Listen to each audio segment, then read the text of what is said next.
할렐루야. 참으로 좋은 날입니다. 오늘도 저희들에게 새날 주시고 또 생명의 호흡을 주셔서 주님 앞에 나와 예배할 수 있도록 인도해 주신 주님께 감사를 드립니다. 또한 무엇보다도 이 시간 우리의 갈급함을 채워주시고 우리를 만져주시는 그 주님께 우리의 마음과 목소리를 나눠서 사랑의 고백을 올려드렸으면 좋겠습니다.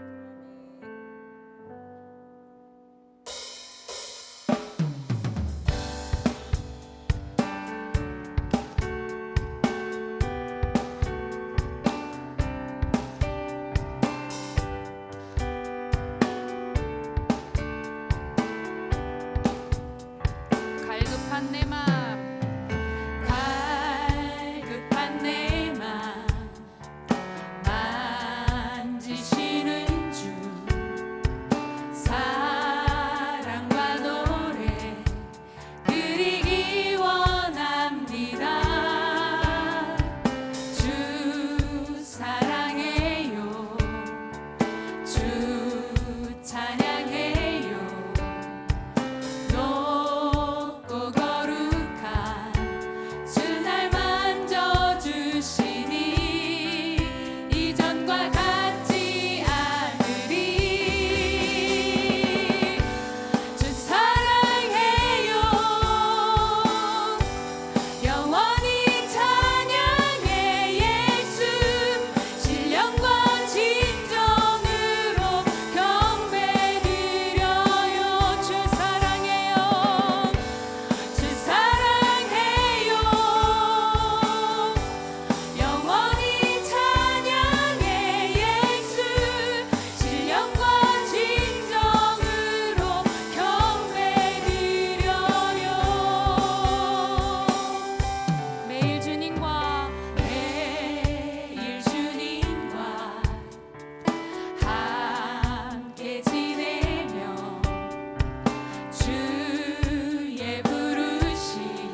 세상의 권세를 잡은 악한 영과의 싸움이 아닌가 싶습니다.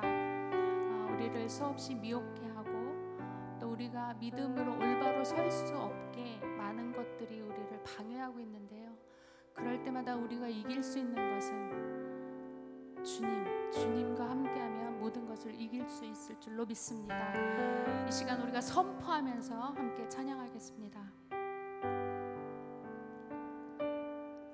세상의 유혹 시험이 내게 몰려올 때에 나의 힘으론 그것들 모두 이길 수 없네. 거대한 폭풍 가운데 위축된 나의 영혼 어찌할 바를 몰라 헤매이고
기도했으면 좋겠습니다. 내 한계와 약함을 바꾸고 싶다면 주인과 주어를 하나님으로 바꾸면 됩니다. 내가 하면 안 되지만 하나님이 하면 되기 때문입니다.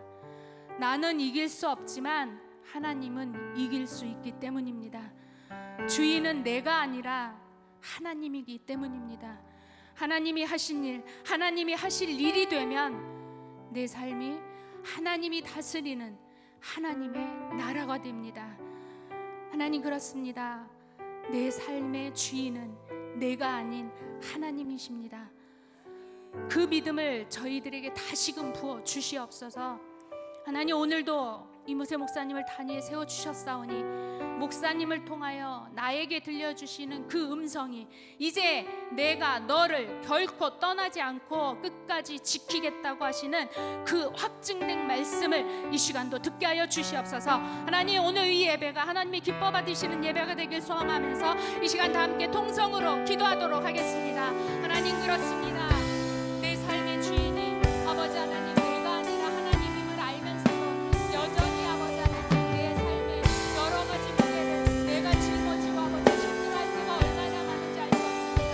이 시간에 하나님 말씀하여 주시옵소서. 하나님, 우리에게 아버지 하나님 더 주의 능력을 아버지 하나님 주시옵소서. 이 모든 것들이 하나님 하시는 그 믿음을 아버지 저희들에게 허락하여 주시옵소서.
그렇습니다. 내 삶의 주어가 하나님으로 바뀌게 될 때 내 삶이 아름다운 인생으로 변하게 될 것들을 아는데, 하나님, 더 이상 내가 주어가 돼서 내 삶을 이끌어가는 것이 아니라 하나님이 내 삶의 주인으로 또 하나님이 인도하신 대로 걸어가는 복된 인생 될 수 있도록 함께하여 주시옵소서. 하나님, 특별히 이 예배 시간을 통해 또 주님의 말씀을 통해 이제 내 삶의 주어가 하나님으로 바뀌게 되는 귀한 시간 되기를 원합니다. 성령 하나님, 내 마음 가운데 오셔서 내 마음 가운데 앉아주셨고 내 삶을 주님의 뜻에 맞게 이끌어 가시는, 또 그 이끌어 가시는 것에 순종하며 나아가는 귀한 시간 될 수 있도록 함께하여 주시옵소서. 이 모든 것 예수 그리스도 이름으로 감사하며 기도드리옵나이다. 아멘. 하나님께서 복된 인생으로 부르셨죠. 모르겠어요. 때로는 우리들 삶 가운데 어려운 것들이 있어서 때로는 내가 정말 그 부르신 가운데 살아가나 이런 고민도 할 때도 있고, 내 모습을 보면 참 초라할 때가 많은데, 그러나 내 모습을 보는 게 아니라 내 뒤에 계신 그 주님을 바라볼 때 우리가 그 주님의 부르신 가운데 살아갈 수 있죠. 때로는 우리의 연약함도 또 강함으로 바꿔주시고, 때로는 우리가 부족한 것 같아도 또 부족함을 통해서 생각지도 못한 방법으로 일하시는 분이 바로 하나님이십니다. 오늘 또 찬양했던 것처럼, 기도했던 것처럼 그 하나님이 내 삶을 이끌어 가신다는 것 다시 한번 고백했으면 좋겠고요. 또 내 삶뿐만 아니라 우리의 삶을 이끌어 가신 그 주님을 생각하며 우리가 서로 축복했으면 좋겠습니다. 당신은 하나님의 언약 안에 있는 축복의 통로, 당신은 하나님의 언약 안에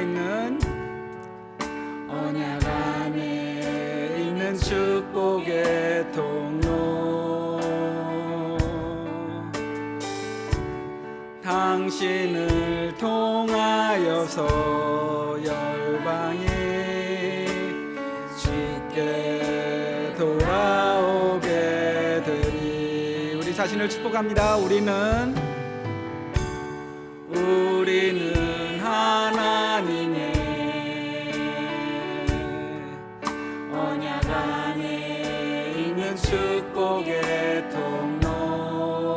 삶을 통하여서 내 삶을 통하여서 열방에 주께 예배하게 되리. 우리를 축복의 통로로 세워주신 주님께 감사드립니다. 네, 교회 소식은 주보 4쪽과 5쪽을 참고해 주시면 좋겠고요. 오늘 함께 나눌 말씀 같이 살펴보려고 합니다.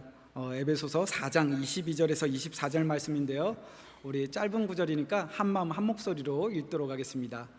너희는 유혹의 욕심을 따라 썩어져가는 구습을 따르는 옛사람을 벗어버리고 오직 너희의 심령이 새롭게 되어 하나님을 따라 의와 진리의 거룩함으로 지으심을 받은 새 사람을 입으라. 아멘. 예, 산성교회에 오게 되면 새롭게 반드시 해야 되는 가정이 있죠. 저도 이 교회에 와서 했었던 가정이 있습니다. 아마 무엇인지 바로 이렇게 떠오르실 텐데요. 101 새로운 삶입니다. 예, 교회를 많이 경험한 분들은 뭐 오자마자 아유 또 새신자 가정이네 이렇게 생각을 하시죠. 그래서 저도 새신자 가족들이 올 때마다 환영할 때마다 거듭 말씀드립니다. 이거는 여느 새신자 가정이 아니라 좀 삶에 대해서 되돌아볼 수 있도록, 그리고 우리의 삶과 방향을 주님께로 맞출 수 있도록 도와주는 가정입니다라고 얘기를 해요. 그런데 보면 뭐 그렇게 얘기해도 뭐 그렇잖아요. 새로 와서 하는 거니까 새신자 가정이죠. 근데 8주 동안 이렇게 바꾸고 나서 그때 이제 성도님들이 간증문을 적은 것들을 보게 되면 항상 이렇게 얘기합니다. 처음에는 그냥 새신자 가정으로 알았는데 보니까 내 삶의 방향과 목적도, 내가 어떻게 살아야 되는지도, 그리고 새로운 삶, 바로 내 신앙생활을 어떻게 해야 되는지도 알게 되었다라고 얘기를 하게 되더라고요. 그러니까 처음에는 단순한 새신자 가정이었는데 그것이 아니었고 새로운 삶을 살기로 결정했다라고 많이 말씀을 합니다. 그런데 우리가 매번 매해 또 이렇게 새로워지길 원하고 새로운 것들을 우리가 추구하고 있잖아요. 그런데 성경에서 새로워진다는 것은 어떤 것을 의미하는 것일까요? 성경에서 새롭다는 것을 의미하는 헬라어 단어는 네오스라는 단어가 있습니다. 그냥 헬라어에서 나온 게 영어 뉴라는 단어가 나오게 된 것이죠. 사실 원래 네오스라는 이 단어는 시간적인 새로움을 의미하는 단어였습니다. 새 첫날, 새날과 같이 쓰이는 단어였죠. 그런데 이게 나중에는 외형적인 변화, 외형적인 새로움이라는 것까지 그 의미가 확장을 됩니다. 이렇게 외형적인 변화까지 확장이 되니까 어떻게 변하게 되었을까요? 이제는 사람들이 새롭다라고 생각하게 되거나 변화를 얘기하게 될 때는 무엇을 얘기를 하냐면, 무엇을 보고 얘기하냐면 이제는 외형적인 변화가 있으면 새롭게 변화되었다라고 얘기를 합니다. 그러면서 많은 사람들이 이제는 변화를 가져오기 위해서 하는 것이 뭐냐면 겉으로 보이는 것을 바꾸려고 함으로써 새로워지려고 하는 그런 노력을 하게 된 것이죠. 그런데 우리는 은연중에 이러한 개념을 우리의 신앙의 영역에까지 가져와서 얘기할 때가 있습니다. 그러니까 눈에 보이는 외적인 변화, 그러니까 행동의 변화로 우리의 내면이 변화되었다고 얘기를 하는 것이죠. 대부분 여기에 계신 분들은 목장 모임 참여하고 계시죠. 또 성경 공부 모임이나 제자훈련 과정에도 참여하게 됩니다.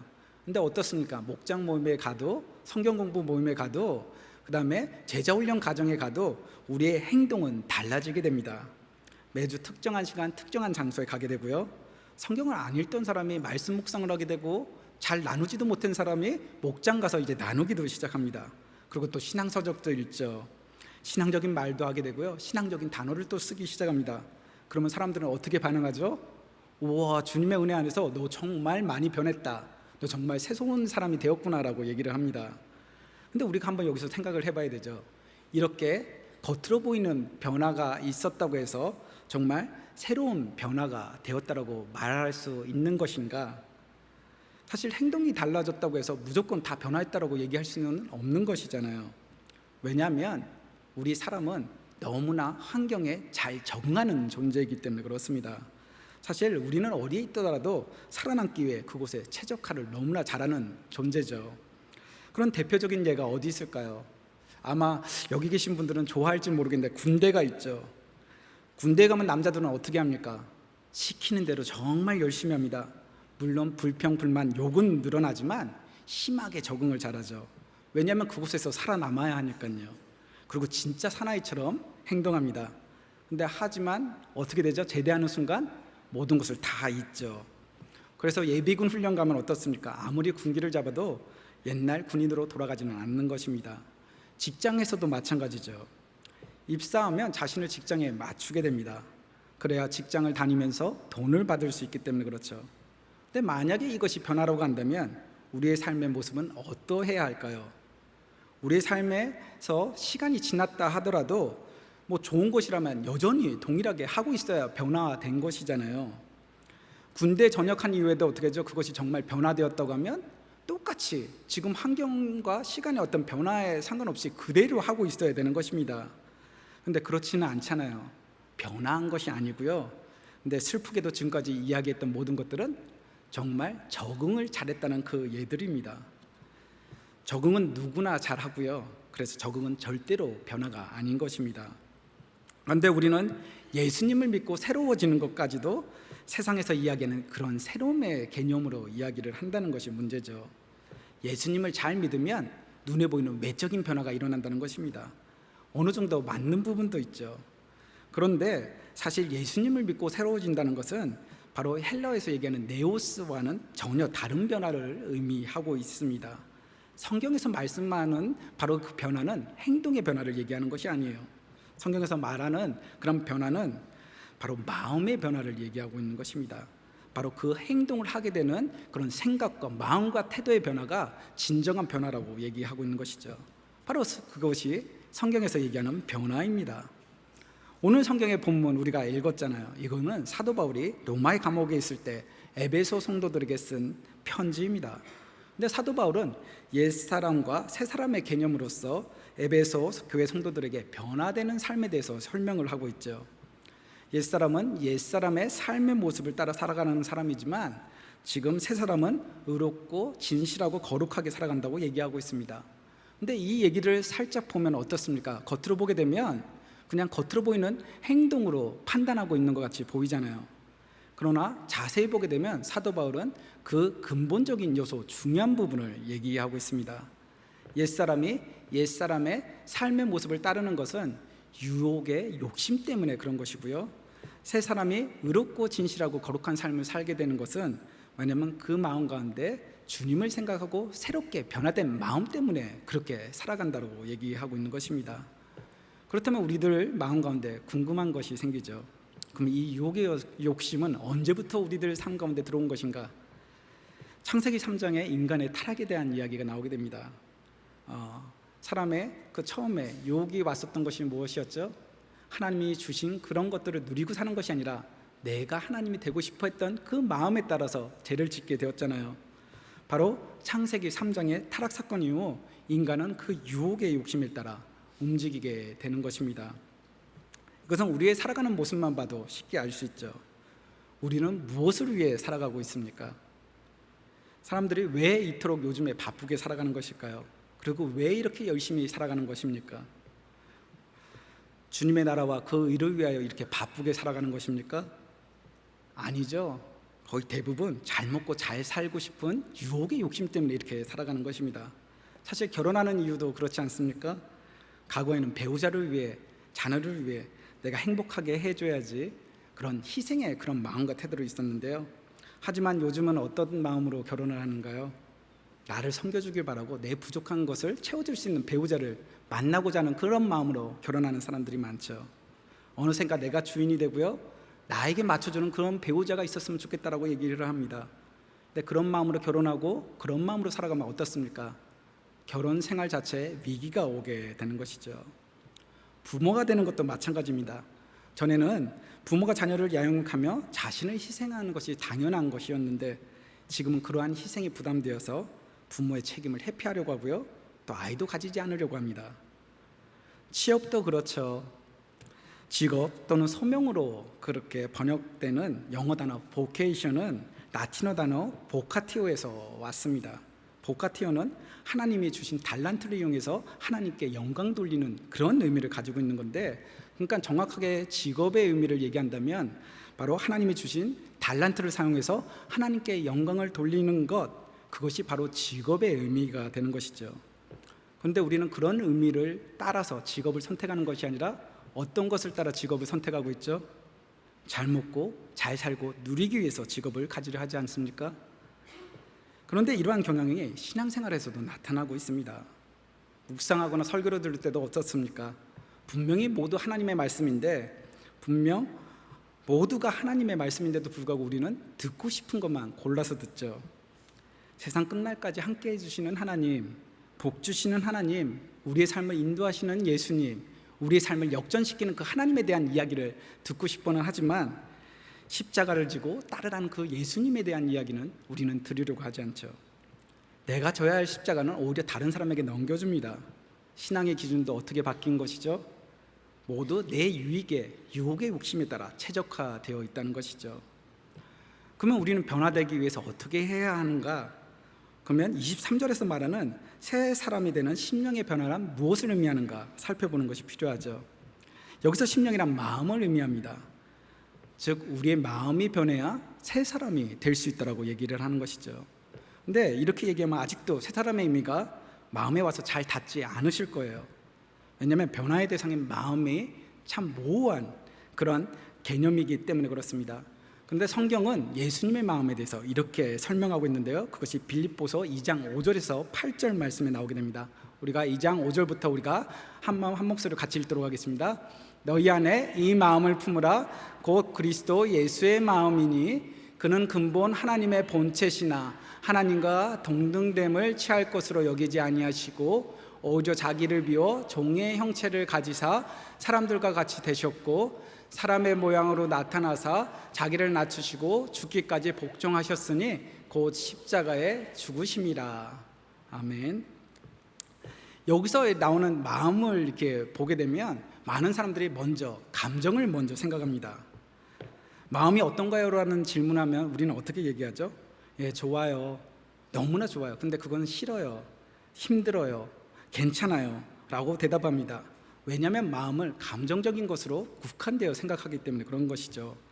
그래서 마음을 새롭게 한다면 우리는 어떻게 노력하죠? 감정을 어떻게든 바꿔보려고 우리는 노력을 합니다. 그래서 이렇게 감정만 붙잡고 있다가 지쳐서 포기할 때가 있는 것이죠. 그런데 성경에서 얘기하는 새롭게 되어야 한다는 그렇게 말하는 마음은 바로 사실 감정과는 다른 것입니다. 영어 성경에는 이 마음이라는 단어를 영어로 attitude, 바로 태도로 번역하고 있는데요, 예수님의 마음이 곧 태도라고 얘기하고 있는 것이죠. 태도는 본래 뭐뭐와 같은 자세를 갖다 뭐뭐와 같은 생각을 하다라는 단어에서 파생된 단어입니다. 그럼 성경에서 말하는 마음이 새로워지는 것은 무엇을 뜻하는 것일까요? 바로 특정 대상을 바라보고 해석하는, 판단하는 방식이 바뀐다고 얘기를 하는 것입니다. 그러니까 마음의 변화라는 것은 태도의 변화, 생각의 변화를 말하고 있는 것이죠. 그런데 우리는 무엇을 변화시키려고 노력하는 거죠?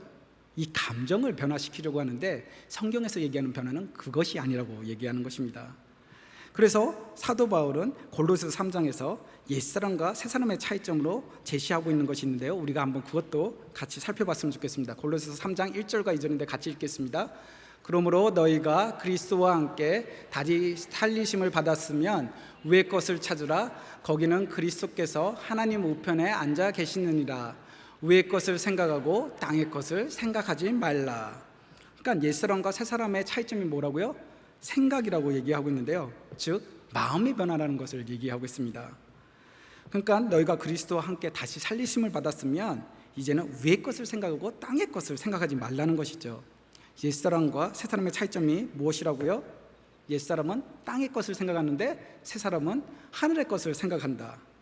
여기서 위의 것이란 하늘의 것을 의미하죠. 그러니까 주기도문에서도 뜻이 하늘에서 이루어진 것 같이 땅에서도 이루어질 것들에 대해서 말하고 있습니다. 그것이 바로 주님께서 주기도문을 가르쳐 주신 이유가 되는 것이죠. 주님께서는 의식주에 대한 기도는 이미 하나님 아버지께서 알고 계시다고 얘기하고 있어요.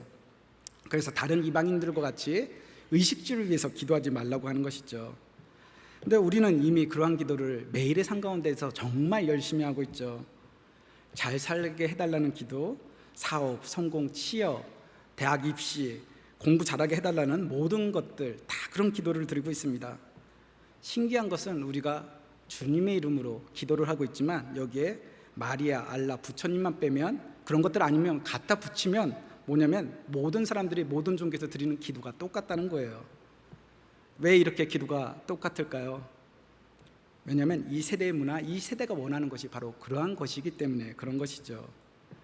그러면 이러한 기도를 지금 우리가 드리는 기도 가운데서 빼버린다면 어떤 기도만 남습니까? 갑자기 무엇을 기도할까 걱정하시는 것은 아니죠? 제자들도 갑자기 어떻게 해야 될지 몰랐습니다. 그래서 주님께서 그들에게 가르쳐 주신 것이 바로 주기도문이었던 것이죠. 먼저 하늘에서 뜻이 이루어진 것 같이 땅에서도 이루어 주실 것을 구하라는 기도를 가르쳐 주신 것이었습니다. 사실 하늘과 땅은 공간 개념이 아니라 바로 하나님의 다스림에 대해서 얘기를 하는 것이죠. 하늘은 하나님의 통치가 완벽하게 이루어지는 공간입니다. 그러나 땅은 아직 하나님의 통치가 완전하게 이루어지지 않았죠. 왜냐하면 우리가 살고 있는 이곳이 죄로 인해서 망가졌기 때문에 그렇습니다. 하나님의 뜻이 하늘에서 이루어졌지만 이 땅에서 완전히 실현되지 않았기에 주기도문에 이 땅에서 하나님의 뜻이 이루어지기를 바로 그렇게 구하기를 하는 간구가 있는 것이죠. 그러면 이것을 우리가 한번 생각을 해봐야 됩니다. 이것은 땅의 것이 직장 일이고 위의 것이 교회 일이다 이런 것을 얘기하는 게 아니에요. 어디서 무엇을 하든지 간에 하나님과 연관지어서 생각하고 일을 하고 있다면 이것이 위의 것이 되는 것이고요. 그렇지 않고 유혹의 욕심을 쫓고 있다면 교회의 일이라도 그것이 땅의 것이 된다는 것을 얘기하고 있는 것입니다. 사도 바울은 어떠한 사람이었습니까?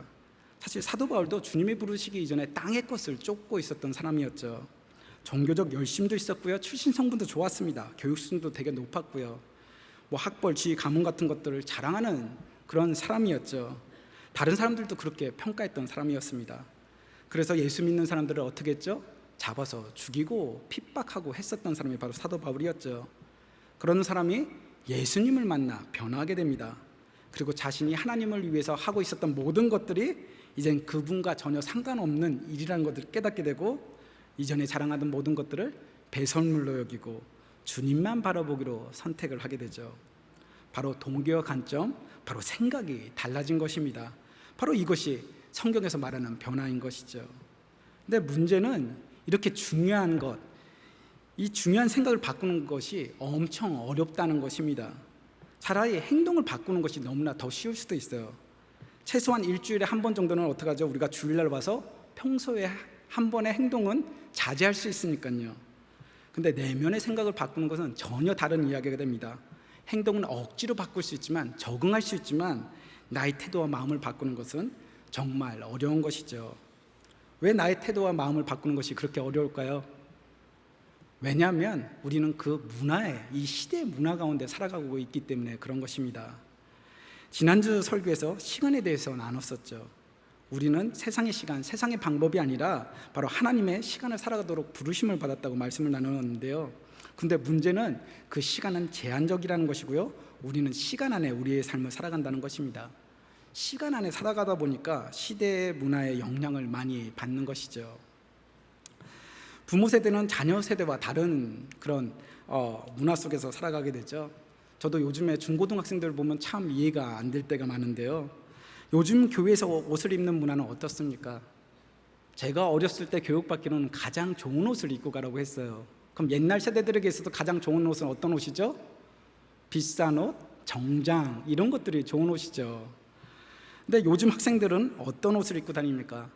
겨울에는 몽펠리아라는 그 비싼 그 구스 다운을 입고 다니고요. 캐나다 구스 옷 같은 걸 입고 다닙니다.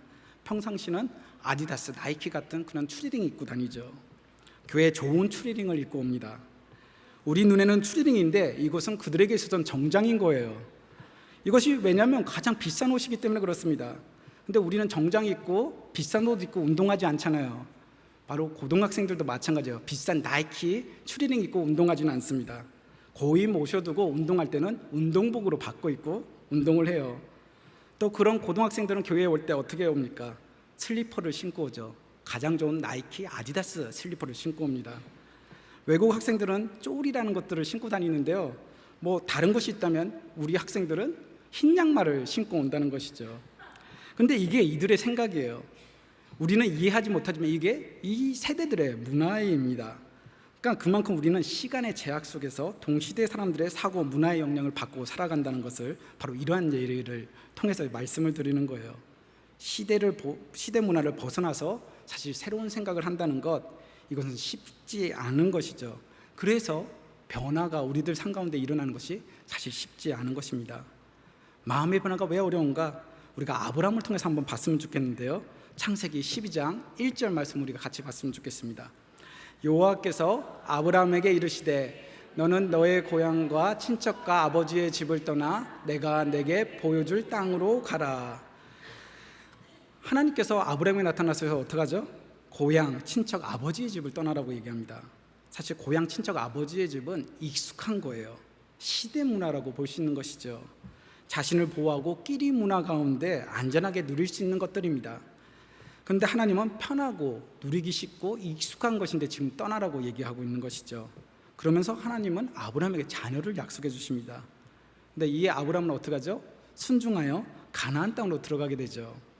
근데 가나안 땅에 들어가다 보니까 그 땅 가운데 가뭄이 있어요. 하나님의 약속으로 자녀를 가질 여유도 없이 어디로 가게 되죠? 애굽으로 내려가게 됩니다. 그래서 우리가 많이 공부도 하고 설교도 들었지만 하나님께 묻지 않고 가기 때문에 문제가 생겼다고 얘기하지만, 그러나 그 당시 문화로 보게 된다면 사실 이건 자연스러운 결정입니다. 목축을 하는데 땅이 말라서 풀이 없어요. 그러면 어떻게 해야 되죠? 풀이 있는 곳으로 가야 되죠. 그 애굽으로 당연하게 내려가는 것입니다. 문화적으로 그런 결정을 자연스럽게 내리게 되는 것이죠. 애굽으로 가니까 바로가 사라를 보고 묻습니다. 그러니까 아브라함이 어떻게 얘기하죠? 제 누이입니다라고 얘기하죠. 맞는 말인데 전부 얘기하지 않으니까 사실 거짓말입니다. 근데 그 당시에는 그 문화 가운데 어떤 사람의 아내가 마음에 들면 어떡하죠? 유력자들이 그 사람을 죽이고 그 아내를 데려가는 것이 그 시대의 문화였어요. 그럼 아브라함은 그 당시 시대의 문화적 관점에 따라 사실 움직였을 뿐입니다. 사실 잘못된 결정이 아닌 것이죠. 또 그렇게 시간이 지나가고 아브라함이 이제는 하갈을 통해 아들을 낳죠. 근데 이거를 사레가 먼저 제안을 합니다. 아브라함이 좋게 여겼죠. 그런데 이것도 그 당시 사람들의 생각 가운데는 자연스러운 거예요. 아들이 없으면 어떡하죠? 다른 사람을 통해서 아들을 낳아야죠. 그게 그 당시 문화적인 결정이었으니까요. 이것이 자연스러운 것이었습니다. 그런데 25년이 지난 그런 시간이 지나고 아브라함은 결국 하나님의 약속대로 이삭을 보게 되죠. 이삭이 장성하게 됐을 때 하나님께서 아브라함에게 명령하십니다. 내 사랑하는 아들을 하나님께 바쳐라. 우리에게는 상당히 이상한 명령으로 보이지만, 근데 이 당시에 바로 신들을 섬기는 사람들에게 있어서 이건 자연스러운 모습이었습니다. 아이를 어떻게 했죠? 몰렉 신에게 바쳤고요. 바로 이렇게 함으로써 그들의 어떤 축복받을 것들을 기원했었던 것이죠. 그리고 아이들의 시신이 옛날 집의 벽, 집의 기초 가운데서 발견되는 이유는 무엇입니까? 바로 재물의 복을 위해, 악기를 쫓기 위해, 성공을 위해 사람들이 그렇게 했던 것입니다. 이것이 당시 문화였어요. 아브라함은 철저하게 문화를 따라 움직인 것입니다. 그런데 하나님께서 바로 아브라함에게서 특이한 것을 보시는데 그것이 11장 히브리서 11장 19절에 나와 있습니다. 우리가 한번 같이 볼까요? 시작. 그가 하나님이 능히 이삭을 죽은 자 가운데서 다시 살리실 줄로 생각한지라 비유컨대 그를 죽은 자 가운데서 도로 받은 것이니라. 그 당시 문화에서는 아이를 바치는 것이 흔했습니다. 근데 여기에 아브라함의 다른 점이 언급이 돼요. 능히 이삭을 죽은 자 가운데서 다시 살리실 줄로 생각한지라. 하나님에 대한 생각, 하나님에 대한 마음의 태도가 바뀌게 된 것이죠. 하나님은 아브라함을 불러서 하나님의 시간 안에 살도록 부르셨습니다. 그런데 하나님의 시간 안에 사는 것이 쉽지 않았죠. 왜냐하면 그 당시 문화의 영향 때문에 그렇습니다. 하나님의 말씀에 반응을 했지만 여전히 내 세상의 문화에 반응하고 그렇게 결정하고 움직였던 것들을 우리는 아브라함의 삶을 통해서 볼 수 있는 것이죠. 그런데 아브라함의 삶 가운데 변화가 일어납니다. 그 문화 속에 살던 다른 사람들이 가졌던 신에 대한 생각의 변화가 일어났던 것이죠.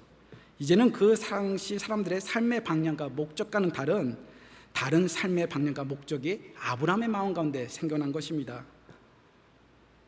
요셉도 그랬죠. 그 당시 노예에게 있어서 가장 성공한 삶이 어떤 것이었습니까? 노예의 삶에서는 벗어날 수가 없어요.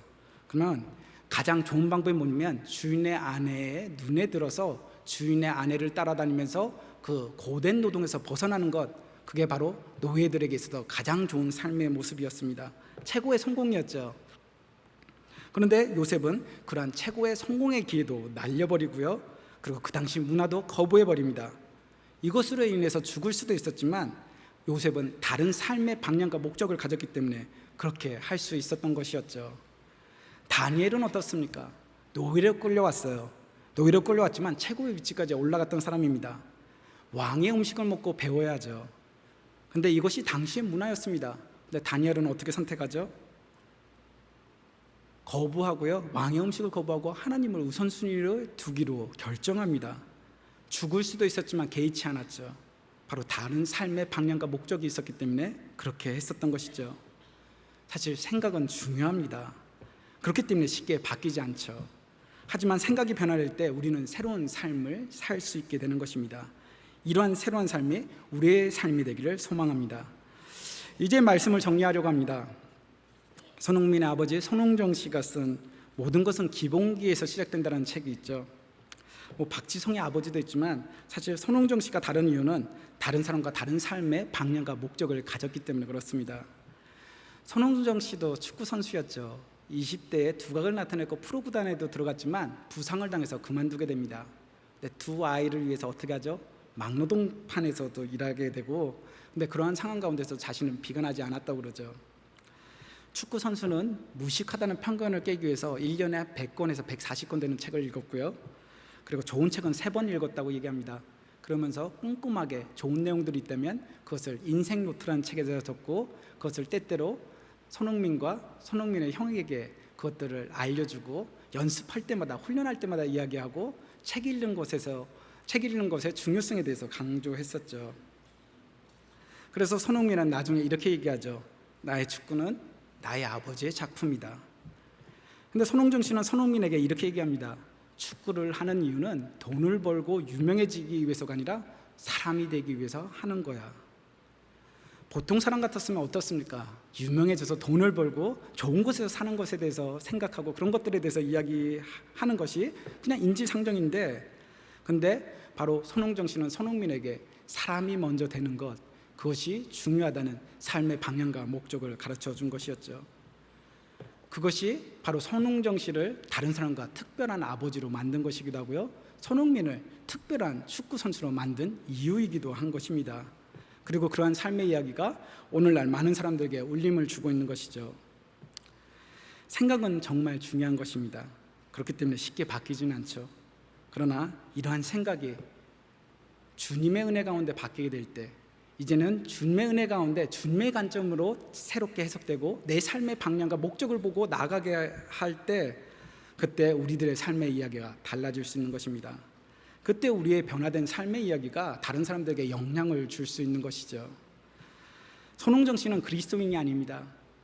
그리스도는 아니지만 그의 이야기가 많은 사람들에게 이렇게 울림이 되고 큰 영향을 주고 있다면, 그럼 우리의 삶에 대해서도 한번 생각해 봐야 되죠.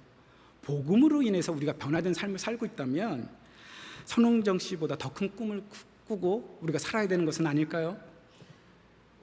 바로 생각이 변화되어 우리의 삶이 변화된 이야기, 다른 사람들과 다른 삶의 방향과 목적을 가지고 살아가는 그 이야기가 많은 사람들에게 큰 반향을 줄 수 있기 때문에 그렇습니다. 바로 우리가 그러한 삶을 살아야 되는 것이죠. 먼저 그러기 위해서는 우리의 생각이 변화해야 됩니다. 우리의 마음이 변화해야 됩니다. 그렇게 될 때 주님께서 우리의 삶을 통해서 다른 사람들에게 큰 울림을 주는, 그리고 주님이 살아계시다는 것뿐만 아니라 우리의 삶이 바로 주님 안에서 변화된 삶을 통해 또 다른 복음의 메시지로 사람들에게 전해지게 될 것입니다. 그런 메시지로 살아가시는 한 분 한 분 되시길 주님의 이름으로 축원합니다. 오늘 말씀을 생각하시면서 우리가 같이 결단의 찬양 불렀으면 좋겠는데요.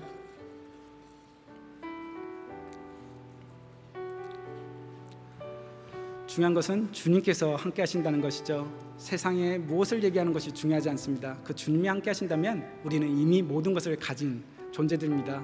그런 마음을 가지고 우리가 같이 찬양 불렀으면 좋겠습니다. 무명이어도 공허하지 않은 것은, 무명이어도 부족하지 않은 것은 예수 안에 난 만족함이라.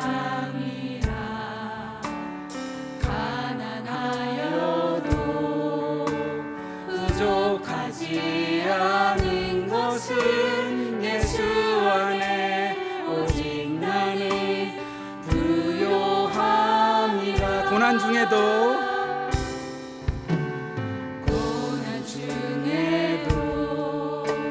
견뎌낼 수 있는 것은 주의 계획 있기 때문이라. 실패하여도 일어설 수 있는 것은 예수 안에 오직 나는 승리함이라. 난 예수로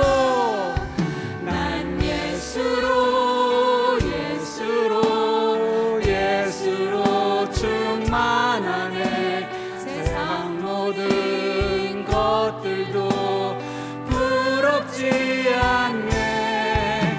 난 예수로 충만하네.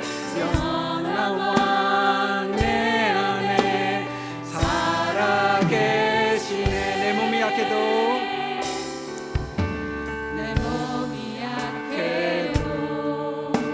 낙심하지 않는 것이 예수 안에 난 완전함이라.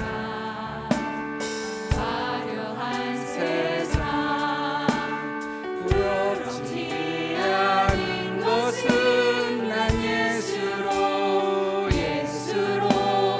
충만함이라.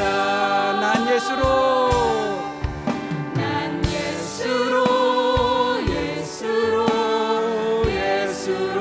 충만하네. 세상 모든 풍파도 두렵지 않네. 난 예수로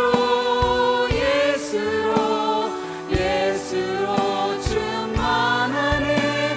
영원한 왕 내 안에 살아계시네. 우리가 이 시간 같이 기도했으면 좋겠습니다. 하나님, 우리의 삶의 주인이 주님이시기를 원합니다. 그래야 우리의 생각과 우리의 마음이 모든 것들이 이제는 세상의 것을 따라가는 것이 아니라 주님이 말씀하신 그 목적과 방향을 따라 살아가는 아름다운 인생이기를 원합니다. 하나님,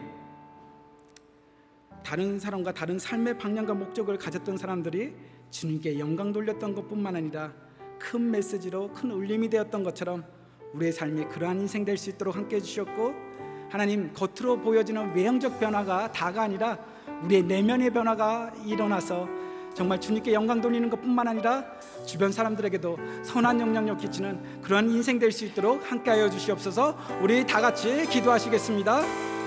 하나님, 오늘 말씀을 통해 하나님의 말씀하시는 변화가 무엇인지 다시 한번 보게 됩니다. 하나님, 겉으로 보여지는 그런 외적인 변화가 중요한 것이 아니라 오히려 내적인 변화, 내 생각의 변화가 더 중요하다는 것들을 알게 되는데, 하나님, 내 생각과 내 마음의 태도가 변할 수 있도록 함께하여 주시옵소서. 사람들이 얘기하기에 그냥 겉으로 보여지는 그런 행동으로 내가 변화됐던 것들을 인정받는 것이 아니라 하나님이 말씀하신 변화를 통해 주님께서 기뻐하시는 그런 인생 살아갈 수 있도록 함께하여 주시옵소서.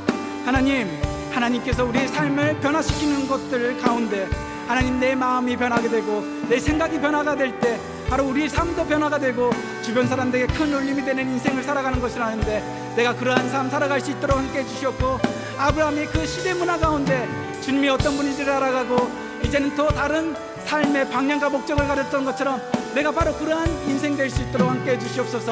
다니엘이 다른 삶을 살 수 있었던 것처럼, 요셉이 다른 삶을 살 수 있었던 것처럼, 하나님, 이제는 내가 옛사람의 모습으로 살아가는 것이 아니라 이제는 새 사람의 모습으로 다른 삶의 방향과 목적을 가지고 살아가는 인생으로 살아갈 수 있도록 함께하여 주시옵소서. 그리함으로 하나님, 주변 사람들에게 하나님이 살아계시다는 것과 내가 믿는 그 하나님으로 인해 내가 어떻게 변화되었는지가 내 삶에 또 다른 간증과 또 다른 복음의 메시지로 사람들에게 큰 울림이 되는 그런 인생 될 수 있도록 함께 해주셨고, 특별히 주변 사람들뿐만 아니라 내 가정 가운데 내 배우자에게, 내 자녀들에게 그런 인생, 그러한 삶으로 인정받는, 또 그런 삶으로 영향력 끼치는 삶 될 수 있도록 함께하여 주시옵소서. 하나님 감사합니다. 오늘 말씀을 통해 다시 한번 우리의 삶의 변화에 대해서 다시 한번 생각해 보게 됩니다. 그냥 겉으로 보여지는 외적인 변화가 아니라 정말 내면이 변화되는 인생 되고 싶습니다. 하나님, 다른 사람들이 다른 삶의 방향과 목적을 가지고 그렇게 살았던 것처럼 나 또한 이 세상의 흐름에 따라 살아가는 것이 아니라 주님이 말씀하시는 삶의 방향과 목적에 따라 살아가는 그런 아름다운 인생 될 수 있도록 함께하여 주시옵소서.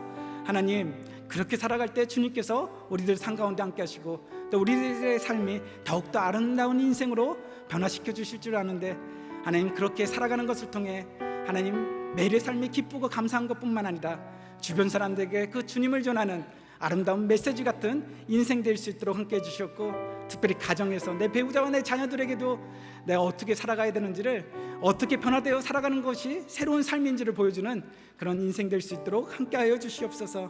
주님께서 우리들 삶 가운데 함께 하시고 인도하시는 분이신다라는 그 믿음의 고백을 가지고 주님 앞에 귀한 헌물 드립니다. 주님 기쁘게 받아주시었고, 주님의 나라를 위해 또 그 주님의 사람들을 위해 또 그렇게 쓰여질 수 있도록 주님께서 함께 해주셨고, 특별히 그 믿음의 고백을 가지고 또 모든 것을 주님께 드리는 한 분 한 분 기억하사 이 땅 가운데 빈궁이 없도록 오히려 주님과 함께하는 자녀가 주님이 주신 복을 어떻게 누리며 그것들을 흘려보내는지를 보여주는 아름다운 인생 될 수 있도록 함께하여 주시옵소서. 이 모든 것 예수 그리스도 이름으로 감사하며 기도드리옵나이다. 아멘. 다 같이 일어나셔서 주기도문으로 수요 예배를 마치도록 하겠습니다.